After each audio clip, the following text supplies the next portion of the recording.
The Alderton Grand had seen everything. Mergers announced over cocktails. Divorces finalized in its private dining rooms. A senator had once wept in the third-floor bathroom and composed himself well enough to shake hands 20 minutes later. The hotel had an institutional memory for human theater. And tonight, the last Thursday of October, when the city outside smelled of cold rain and exhaust, it was preparing to witness something new.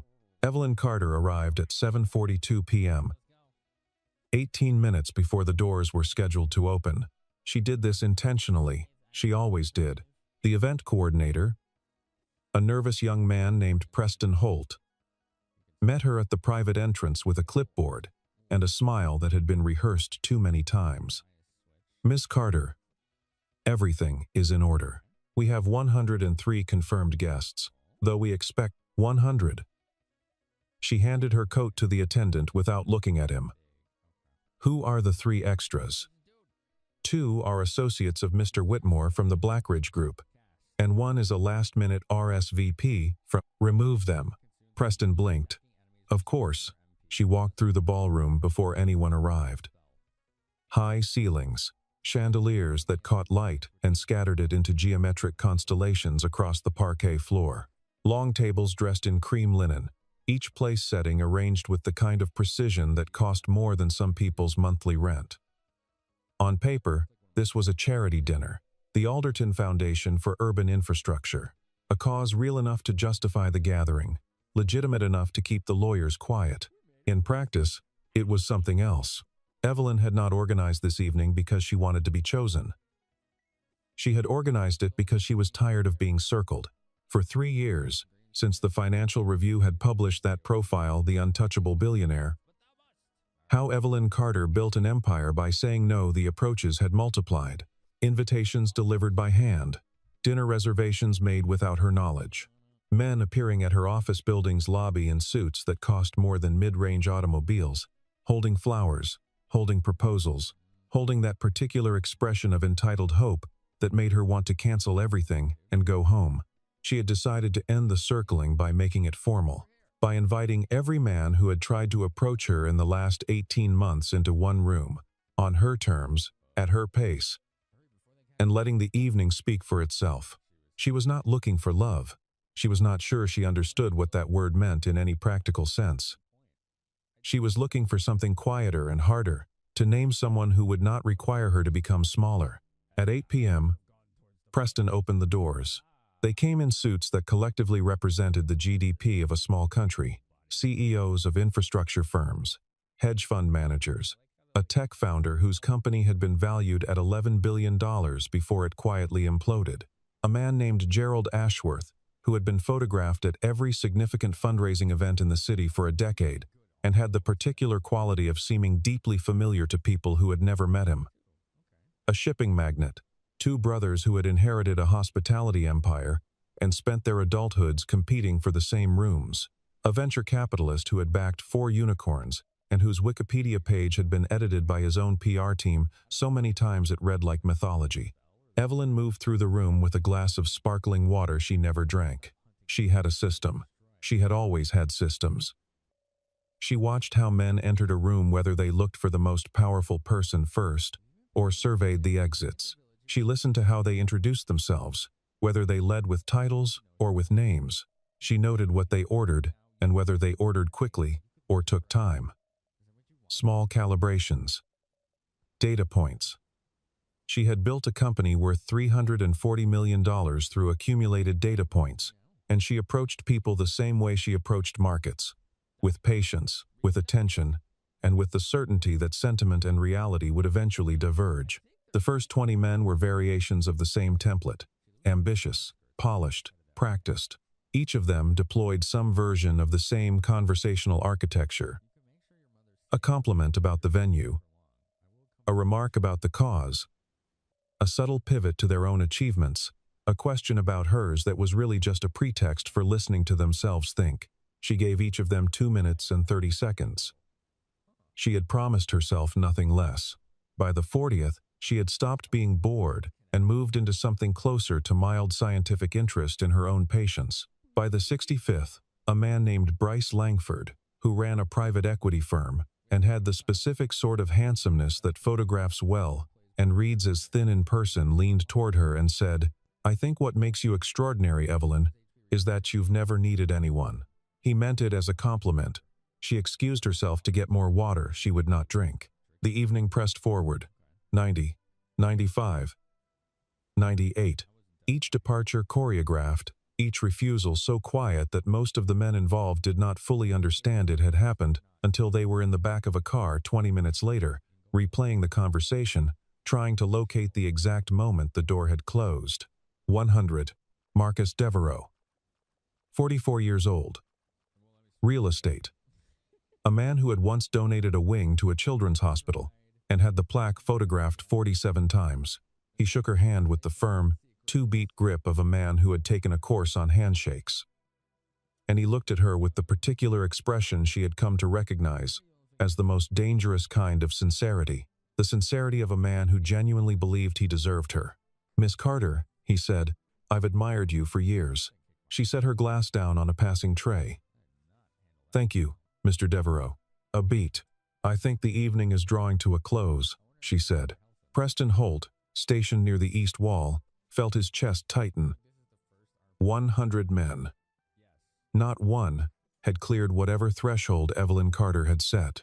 He was already composing the explanation he would give to the event's co-sponsors when his attention was pulled to the far corner of the room. By a noise he almost missed, a small, specific sound. A child's shoe, untied, slapping against marble. He had not planned to come in. Daniel Hayes had planned to hand the equipment case to the service entrance attendant, sign the work order, and wait in his truck with Lily while the display calibration was completed by the hotel's in-house team. That had been the plan, but the service attendant had been pulled away for something, and the case had been sitting in the corridor for 20 minutes, and Lily had asked twice if she could use the bathroom, and the nearest accessible restroom had been through the side corridor that opened, at its far end, directly into the ballroom. He had kept her close. He had moved fast. He had fully intended to be invisible. Lily had other ideas. She was 6 years old and had recently decided that the world was primarily composed of things worth examining closely. She had stopped at the threshold of the ballroom and stared with the comprehensive attention of a child who has not yet learned to pretend that extraordinary things are ordinary. "Dad," she whispered, "it's like a castle." Daniel crouched beside her.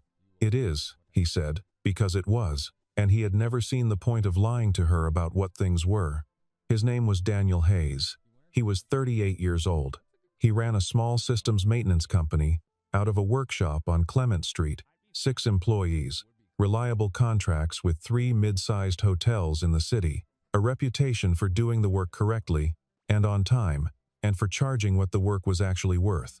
He had a truck that needed a new alternator. He had a daughter who liked geometric shapes and was currently learning to count to 100 in French. He had a workshop that smelled like solder and machine oil, and the particular coffee that came from the dented percolator on the workbench. His wife, Claire, had been gone for 4 years. An aneurysm, sudden and complete. She had been reading in the living room when it happened, and the book had stayed open on the cushion beside her, spine cracked to page 214, for 3 days before Daniel had been able to close it. He did not think about this every day. He had learned, slowly and through great effort, not to. But the shape of it was still there, the permanent rearrangement of his interior architecture that came from building something with another person, and then continuing alone. He was not unhappy. He wanted to be precise about that, at least in his own mind. He had Lily. He had the work, which he understood, and which understood him. He had Tuesday evenings with his friend Conrad, who ran an auto shop 3 blocks away, and who argued with him about baseball, with the specific pleasure of 2 people who disagree about something that doesn't matter. He had a life that fit him.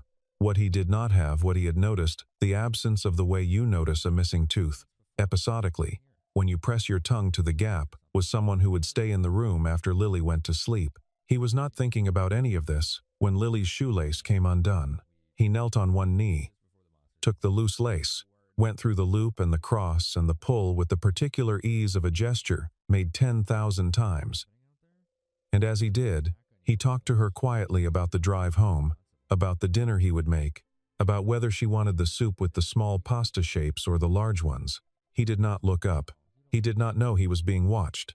Evelyn Carter had been moving toward the exit when she saw him, not because he was remarkable in any way she could immediately name, because he was unremarkable in a room where everyone was performing remarkability. And the contrast was so complete that it stopped her mid-step, the way a silence stops you in a room that has been loud. He was crouched on the marble floor, in a dark work shirt with the cuffs rolled back, tying his daughter's shoe. He was talking to the child, while he did it not performatively, not with the self-conscious warmth of a man aware of being observed, but with the low, even cadence of a person simply present. The girl was watching his hands, and then looking up at the chandeliers, and then back at his hands again. The room around them continued its choreography.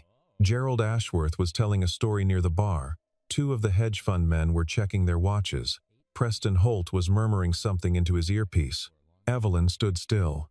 She was not a sentimental woman. She would have been the first to say so, and the second to prove it. She had learned early at 17, in the aftermath of something she did not talk about, that sentiment was a door that opened onto rooms with no furniture, and she had chosen instead the clean geometry of work and achievement, and the discipline of not wanting what she could not build. But she was also, underneath all of that structure, a person who had spent years learning to see what was actually in front of her, instead of what she expected to find. It was the same skill that had made her a good investor. It was the skill she was using now. What she saw was not a man performing fatherhood. What she saw was a man for whom fatherhood was simply the air inside the room. She crossed the floor. She was aware, distantly, of the shift in the room's ambient noise, the way conversations stuttered and recalibrated as people tracked her trajectory. She did not look at anyone else. She stopped 2 feet from the man and the child, and waited. He finished tying the shoe, looked up. His eyes were gray-green, calm in the specific way of water that is deep rather than still. He did not recognize her. She could tell immediately there was no recalibration, no suppressed adjustment in his expression. He looked at her the way he would look at anyone who had approached him unexpectedly. "Hi," he said. Lily looked at Evelyn with the thorough evaluation of a 6-year-old conducting a character assessment. "My name is Evelyn Carter," she said. "I want to ask you something." He stood. He was not tall, perhaps 2 inches above her own 5 to 8. He had the particular build of someone who works with his hands. Compact, considered. No wasted material. "Okay," he said. "What brought you here tonight?" A brief pause. He glanced at the equipment case in the corridor. "I had a job. I'm finished. We were just leaving. Do you know who I am?" He looked at her with a patience that was not unkind. "I'm guessing you're the reason for all of this," he said, gesturing slightly at the room without looking at it. "I've spent this evening meeting 100 men," she said. "None of them are what I'm looking for." Something moved behind his eyes, not quite amusement. Not quite wariness. He said nothing. "I'd like to have dinner with you," Evelyn said. "Not tonight. Whenever you're free." The room around them had gone the particular quiet of a crowd holding its breath. Daniel Hayes looked at his daughter, who was watching Evelyn with absolute unguarded interest. He looked back at the woman in front of him, composed, direct, wearing a dress that probably cost more than his truck, and he said, quietly and without unkindness, "I think you've made a mistake." She thought about it for 3 days, not obsessively. She had quarterly reports due, and a board meeting on Thursday, and a situation developing with a portfolio company in Austin that required her attention. But the thought of Daniel Hayes existed in the margin of everything else, the way a sound you can't identify persists beneath other sounds. She was not accustomed to refusal. She understood this was not something she could be proud of. It was simply the consequence of wealth and reputation. The way water at high altitude boils at a different temperature. The rules changed. The friction disappeared. She had spent years making decisions in the absence of resistance, and she had been good at it, and the goodness had convinced her that resistance was simply a problem she hadn't encountered yet. He had refused her with a sentence and a calm expression, and no apparent interest in reconsidering. She found herself, for the first time in years, curious. She asked her assistant, a composed and largely unflappable woman named Margaret, to find out about the maintenance contract with the Alderton Grand. Margaret had returned within an hour, with the name of the company Hayes, Systems and Maintenance, and a brief profile assembled from business licensing records and a half-built website. No social presence, no press. 6 employees, 9 years in operation. A note in the Alderton's records. Reliable, professional, no incidents. She drove past the workshop on Clement Street on a Friday afternoon. Not slowly. She was not that kind of person. She drove past at normal speed, glanced at the open garage door, registered a man in work clothes bent over an electrical panel, and kept driving. She did not go back for 5 days. In those 5 days, she worked. She worked well, the way she always worked when she was using labor to press something down, not to bury it, but to compress it, the way you compress a spring, knowing it retains its force. She took 2 meetings she had been postponing. She cleared the backlog on the Austin situation. She had dinner with her attorney, a crisp woman named Patricia Holloway, who had been her legal counsel for 8 years, and who could read Evelyn's silences the way a sommelier reads a glass, by color, by movement, by what was absent. Patricia did not ask. She simply passed the bread and spoke about other things. And Evelyn was grateful for this, in a way she could not have articulated without sounding more vulnerable than she intended. She was 36 years old. She had, in the years since the company had taken its current shape, been linked in the press to 3 men, none of them accurately. The Financial Review profile had called her unavailable.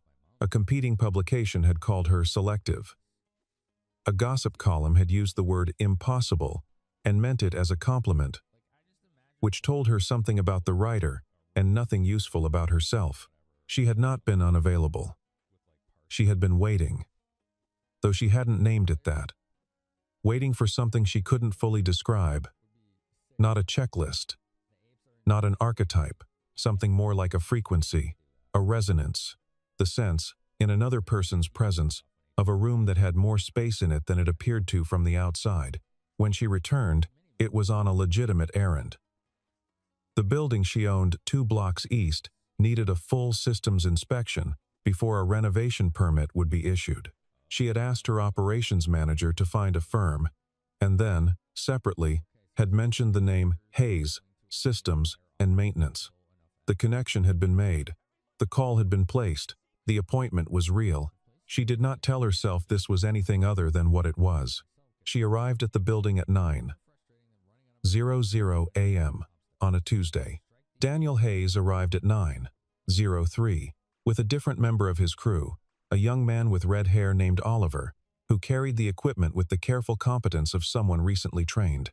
They did the inspection.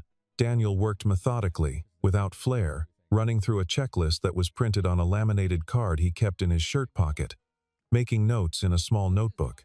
He spoke to Oliver in the specific shorthand of 2 people who understand each other's working vocabulary. He did not perform competence. He was simply competent. There was a moment mid-inspection, 3rd floor, an equipment room that smelled of warm metal and mineral dust, when he discovered that the building's fire suppression wiring had been incorrectly mapped in the existing documentation. He crouched beside the panel, traced 2 conduits by hand, cross-referenced with the card in his pocket, and said to Oliver, without inflection, "Flag this. We'll correct the drawing before we submit." He did not announce the error to Evelyn, who was standing 6 feet away. He did not make it a moment. He simply noted it and continued. She filed that away. She had a file, she realized, that was growing. At the end of 2 hours, he gave her a written assessment. Complete, precise, readable. "You take notes by hand," she said. "I can read my own handwriting," he said. She almost smiled. "My daughter asked about you," he said, unprompted, as he was packing up. It was said casually, without apparent subtext. He wasn't looking at her. What did she ask? She asked if you were the queen of the castle. Evelyn looked at him. "What did you tell her?" "I told her you were a businesswoman." Was she satisfied with that? He picked up his case. He paused at the door of the equipment room, and she had the brief, uncharacteristic sensation of wanting him not to leave yet. She asked what the difference was, he said. He left without resolving the question. She stood in the equipment room for a moment, after the sound of his footsteps faded, in the warm metal smell, with the fluorescent light above her and the corrected documentation notation on the table. And she thought, this is the frequency. She offered him a trial contract for the building on Clement and 2 others in her portfolio. He reviewed the contract, made 3 modifications, all reasonable, all things she would have agreed to immediately, and returned it within 48 hours. He was on site for the first job the following Monday. His work was clean and thorough, and he finished 2 days ahead of the timeline he had estimated. She found herself walking through the site on the Wednesday of that week, nominally checking on the renovation progress, aware that Hayes Systems had a team there. Daniel was in the basement, tracing a wiring configuration that had been incorrectly documented in the building's original blueprints. He had discovered the discrepancy on day 1 and corrected the documentation before filing anything, leaving the building systems record more accurate than it had been in 30 years. No one asked him to do this. He had not mentioned it. She found out from her operations manager, who had found the corrected files in the submission package. She had built a company by looking for this quality in people, the kind of competence that was not performed for an audience, the kind that simply was. She had found it in 3 or 4 people in 15 years of running a business, and she had held on to each of them. She began, in those weeks, to understand something about her own company that she had not previously articulated clearly to herself. The people she trusted most were not the people who were loudest about what they had done, but the people whose work spoke in the silence after they had left the room. She had known this instinctively. Daniel Hayes made it legible. She also began to understand something about herself that was harder to sit with. She had spent 16 years building toward a specific form of freedom. The freedom that came from never needing anything she couldn't provide for herself. She had achieved it, by most measurable standards. She had a company. She had financial independence of the kind that meant no door was closed to her. She had the particular confidence of a woman who had been underestimated early and had converted that underestimation into fuel with such efficiency that she barely remembered the original injury. What she had not built, what she had, in fact, systematically dismantled in herself over those same 16 years, believing she was being rigorous rather than frightened, was the capacity for a particular kind of daily, ordinary, unremarkable presence with another person. The kind that Daniel Hayes had with his daughter. The kind that was not a performance. The kind that did not require an audience. She was not sure she knew how to do that. She was also not sure she had ever admitted this to herself before. There was a Friday afternoon when she arrived at the site unannounced and found Daniel in the courtyard, sitting on the back steps with Oliver and the other 2 crew members, eating sandwiches from a bag. Lily was there. School was out sitting beside her father and drawing in a sketchbook, her feet dangling off the step. Daniel was explaining something about electrical load to Oliver, gesturing with half a sandwich. Evelyn stood at the courtyard entrance.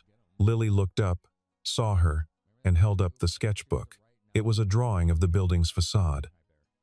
Recognizable. Competent for a 6-year-old. With a figure at the front, a woman in a dress with straight dark hair and shoes that caught the light. Evelyn looked at the drawing for a moment. Daniel watched her look at it. She has good architectural instincts, Evelyn said. She's been drawing buildings since she was 4, he said. She got it from her mother. A brief silence.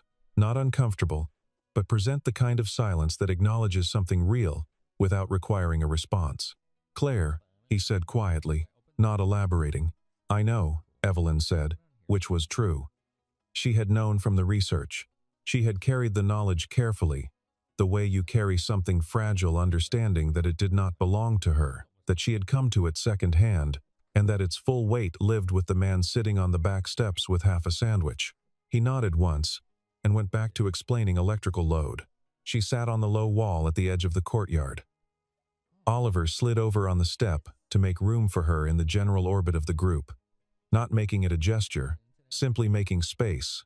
Lily came and sat beside her, and showed her the other drawings in the sketchbook, a series of archways, a page of repeated window shapes, a careful study of a staircase banister that was almost abstract in its attention to the curve. She stayed for 40 minutes. When she left, She was aware of a warmth in her chest that she did not immediately know what to do with. His name first appeared in connection with hers in a gossip column 12 days after the Alderton event.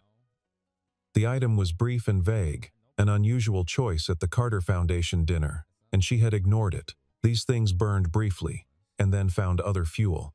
But the item was not accidental. Her CFO, a man named Raymond Forsyth, was 61 years old and had spent 11 of those years at Carter Capital, longer than anyone else on the executive team, long enough to have formed the specific kind of institutional loyalty that curdles, over time, into institutional ownership.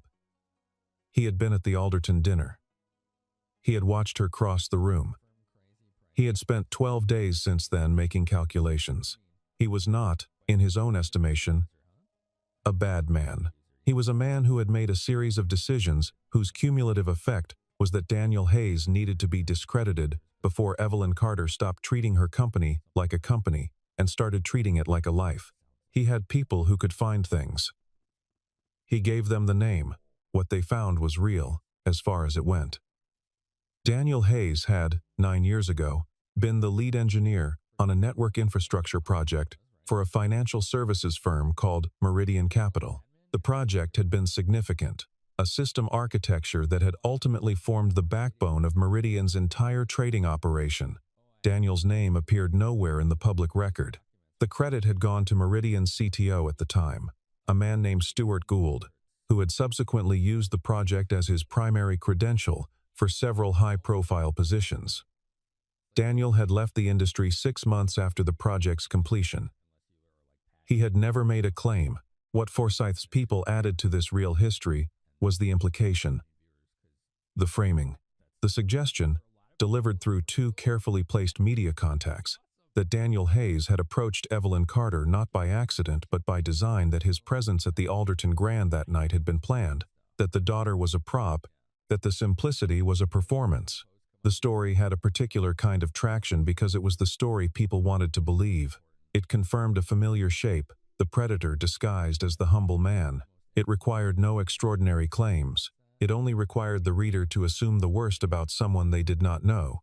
Evelyn saw the first piece on a Monday morning and read it twice. She called Margaret.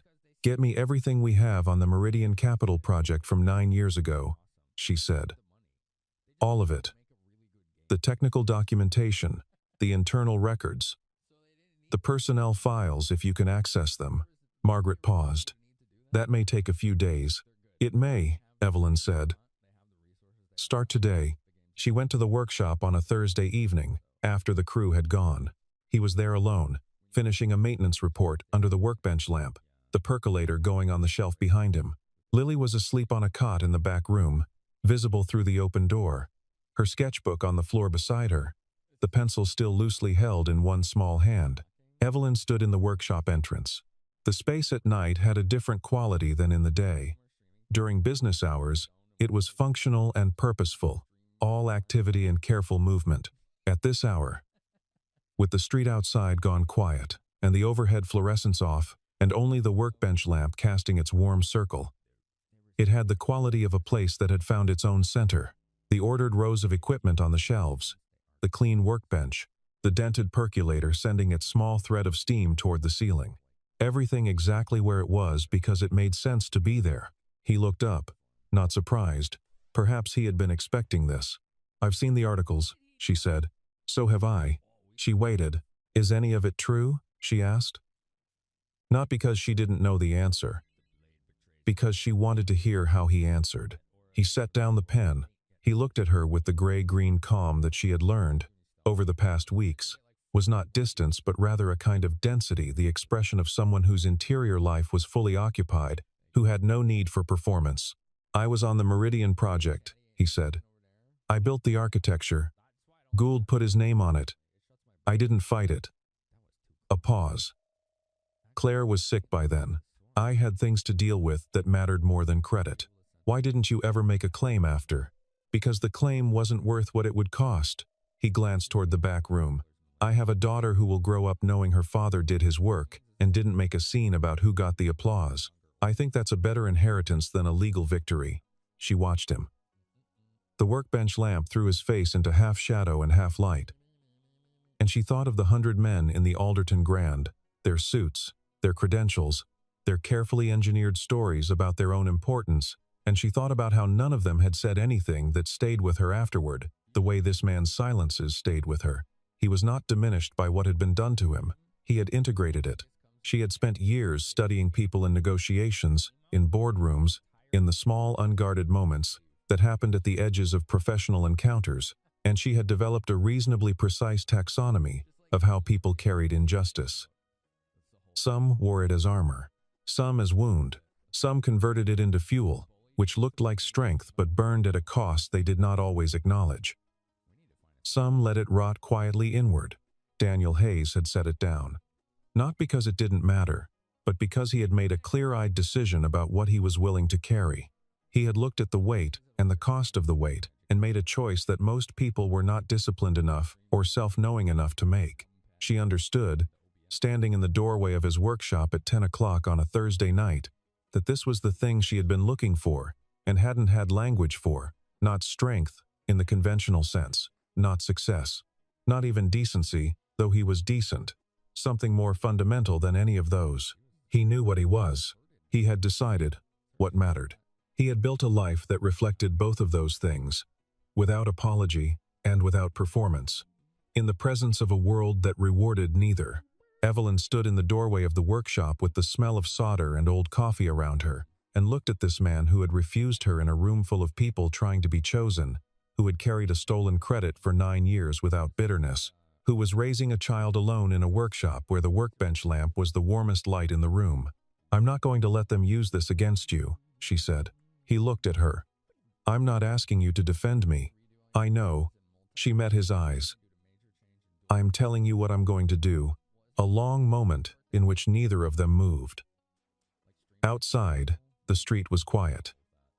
In the back room, Lily turned in her sleep and was still. "Okay," he said. It was the simplest word. It was also, she thought later, the first word he had said to her that was not a deflection or a qualification or a gentle correction. It was an acceptance. It was him, for the first time, letting something through. She did not stay. She had not planned to. She said goodnight and walked to her car in the November cold. And the engine took a moment to turn over in the chill. And she sat in it for a moment before pulling out, looking at the light in the workshop window, steady and warm against the dark street. The Carter Capital Board met on the second Friday of November. The agenda had been circulated in the standard way. Item 6, under New Business, was listed as Vendor Contract Review, Hayes Systems, and Maintenance. Inserted by Raymond Forsyth. Seconded by 2 board members who had not asked enough questions before seconding. Forsyth presented his case with the measured confidence of a man who had rehearsed it sufficiently to sound spontaneous. The concern, he said, was reputational. The association between the company's CEO and a maintenance contractor had attracted a particular kind of media attention. The coverage, while not yet damaging, had the potential to— "I'd like to respond to that," Evelyn said. She did not raise her voice. She did not accelerate. She had prepared for this meeting with the same attention she brought to every significant engagement, and she was not angry, which was the most useful thing about her in this moment. She presented 3 documents. The first was the original project proposal for the Meridian Capital System architecture, dated 9 years and 4 months ago, bearing Daniel Hayes's name as the lead engineer of record. The second was a set of internal communications from Meridian's systems team from that period, obtained through a legal records request her attorneys had filed 11 days ago, in which Daniel's name appeared in reference to specific technical decisions that had not changed in the system's entire operational history. The third was a timeline, a simple, clean document showing the dates of Stuart Gould's public claims against the dates of the records that contradicted them. She set all 3 documents in front of the board in physical form and also on the shared screen. She said, "The suggestion that Mr. Hayes positioned himself to approach me is false. He was contracted to complete a maintenance job at the Alderton Grand on the evening of October 23rd. His presence was documented in the service records, which I've also included in your packets. He did not approach me. I approached him. A pause. The suggestion that his character is questionable is also false, and it is supported by a fabricated narrative that I believe originated with someone in this building. She did not look at Forsyth. I have asked legal counsel to determine whether there is an actionable claim. That inquiry is ongoing. The room was the specific quiet of a place in which a large number of people have simultaneously stopped breathing. Board member Caroline Whitfield, who had been on the Carter Capital Board for 6 years and had the particular quality of speaking only when she had something to say, looked at the documents in front of her and said, "What do you want from us, Evelyn?" "2 things," Evelyn said. "First, the vendor contracts with Hayes Systems and Maintenance remain in place. Second, whoever placed the media items contacts those outlets by end of business today with a retraction." She closed her folder. "We can discuss anything else on the agenda." She told him what had happened the following Saturday morning. She had not planned to. She had planned to let the legal matter proceed quietly and tell him only when it was resolved. But she found herself on a Saturday morning in November, when the city outside was pale gray and the streets were damp, and the light through the workshop windows had that particular quality of November light, thin, clean, without comfort telling him the whole of it. He listened without interrupting. He sat on the workbench, and Lily was at the table in the back, working on a puzzle.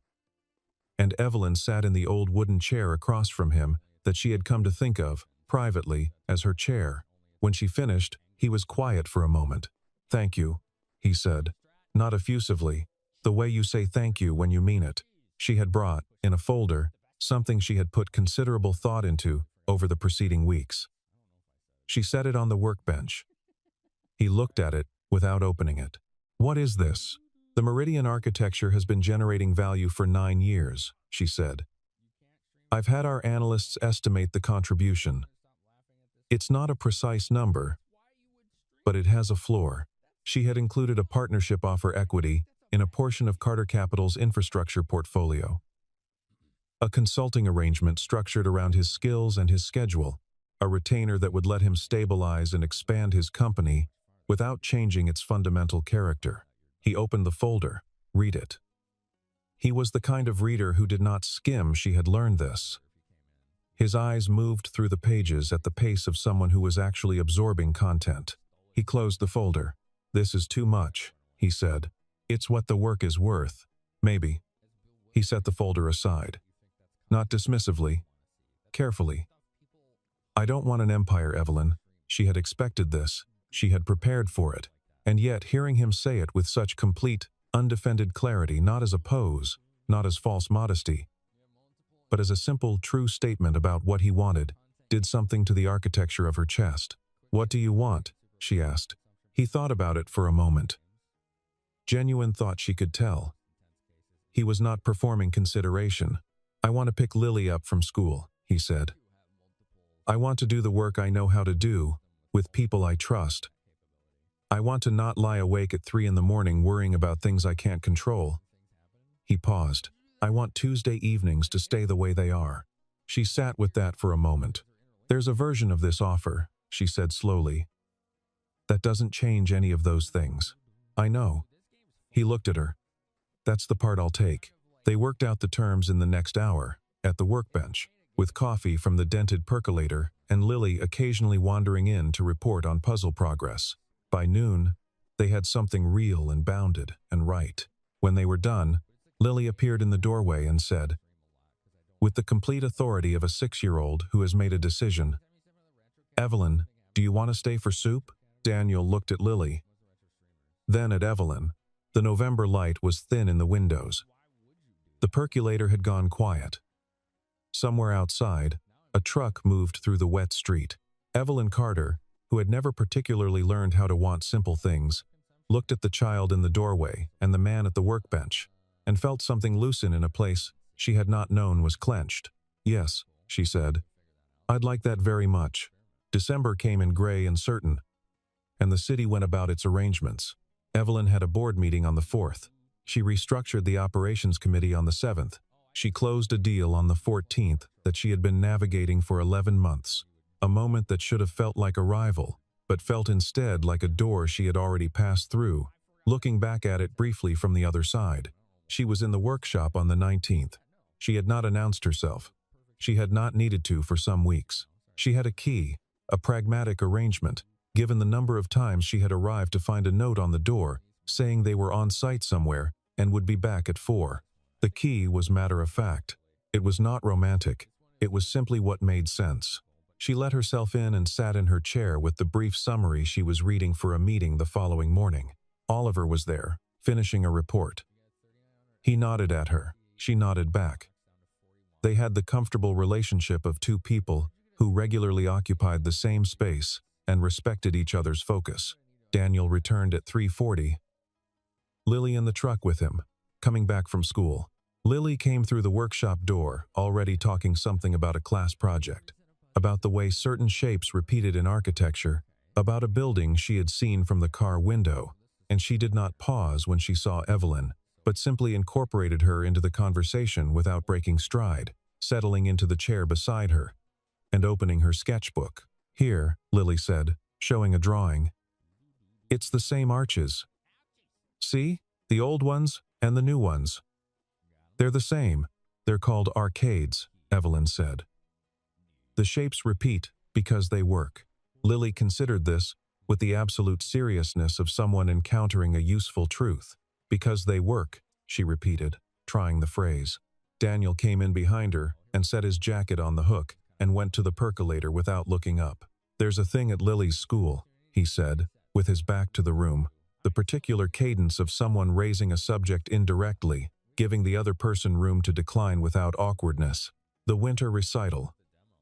She's in the second-year group. It's on the 22nd. A pause. You don't have to," he added. "I'd like to," Evelyn said. He turned from the percolator. He looked at her the same gray-green calm, but with something in it now that had not been there in October, a kind of settled recognition, the look of a man who has stopped being surprised by something and begun to simply see it. "Okay," he said. Lily did not look up from her sketchbook. She was drawing something, the pencil moving with quick certainty. When she held it up, it was 3 figures at a table, one small, 2 taller, rendered in the spare, accurate style she had been developing all fall. Below them, in careful block letters, she had written, U.S. The word was underlined twice. Daniel looked at the drawing, then at Evelyn. He did not say anything. He did not need to. There are moments in which speech would only reduce what is already complete, and he was someone who understood this, who had always understood, in the deep practical way of a person who works in systems, that the unnecessary addition of elements to a structure that is already sound does not strengthen it. He pulled a third mug from the cabinet, filled it, set it on the workbench beside the others. The workshop was warm. Outside, the December city moved through its patterns, cold air, wet pavement. The low amber of streetlights coming on in the early dark. In the back room, the puzzle Lily had been working on for 2 weeks was almost finished. On the workbench, 3 mugs of coffee sent their slow threads of steam toward the lamplight.